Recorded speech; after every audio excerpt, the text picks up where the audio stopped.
Isu Isu hnenah kadu Isu min mangai tu ber hnenah kadu she omaral malo song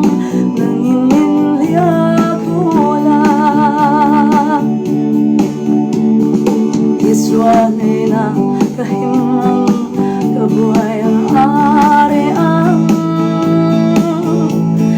himatin min sa'y buhay lang swalin min ay daylon areang lungay nate shale lungtiag at songsong mito'y detlari mase she omsong areylon Isu Isu hnenah kadu Isu min mangai tu ber hnenah kadu she omaral malo song nanginin liya pula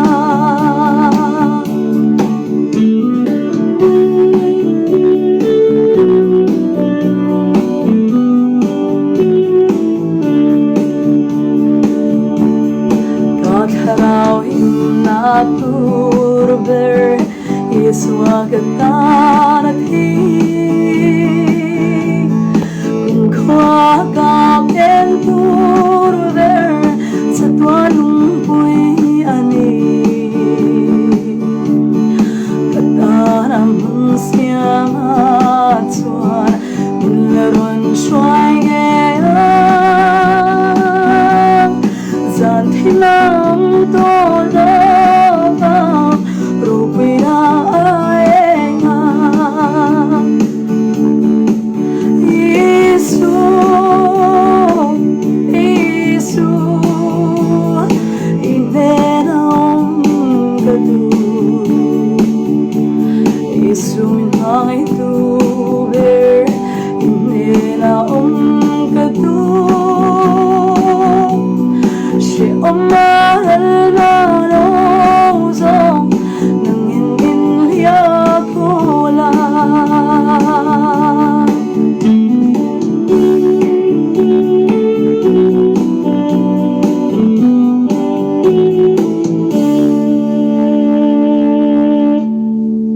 Okay, kaka donation request ron dia